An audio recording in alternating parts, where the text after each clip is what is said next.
Subscribe and share my channel Sudarsana. ఓం శ్రీకృష్ణ పరబ్రహ్మణే నమః. శ్రీ గురుభ్యో నమః.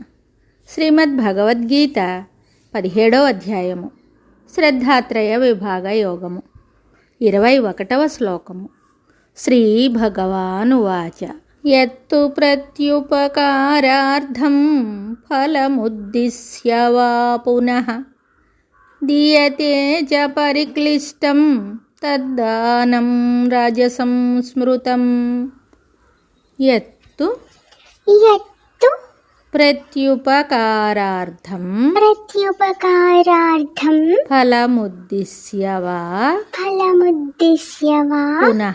పునః దీయతే చ పరిక్లిష్టం తద్దానం రాజసం స్మృతం. యత్తు ప్రత్యుపకారార్థం ఫలముద్దిశ్య వా పునః దీయతే చ పరిక్లిష్టం తద్దానం రాజసం స్మృతం.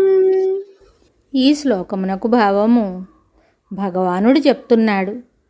ప్రత్యుపకారం కొరకు కానీ లేక ఫలమును ఉద్దేశించి కానీ లేక మనక్లేశముతో అతి కష్టముతో కానీ ఇవ్వబడు దానము రాజసదానమని చెప్పబడుచున్నది. ప్రత్యుపకారము కోరి చేయు దానము ఉత్తమమైనది కాదని చెప్తున్నారు. ప్రత్యుపకారమును అభిలషించి కోరి చేయు దానము బజారులోని వ్యాపార విధానమే అవుతుంది. ఇచ్చిపుచ్చుకుని పద్ధతి అంత శ్రేష్టమైనది కాదు. అది రాజస పద్ధతియే అవుతుంది.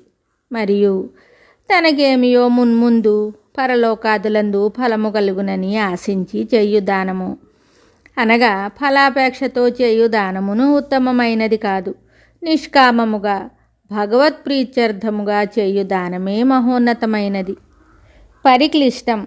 కొందరు దానం చేసేటప్పుడు అయ్యో ఈ వస్తువు పోతున్నదే అని మనస్సులో బాధపడుతూ ఉంటారు. మరికొందరు ఇతరుల బలవంతం చేత దానం చేస్తూ ఉంటారు. అలా క్లేశంతో దానం చేయటం ఉత్తమ పద్ధతి కాదు.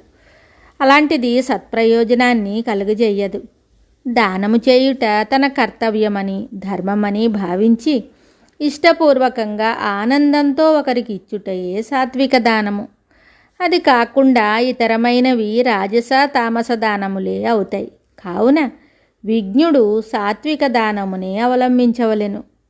మరి ఒక శ్లోకంతో మళ్ళీ కలుద్దాం. శుభం. Subscribe and share my channel Sudarsana.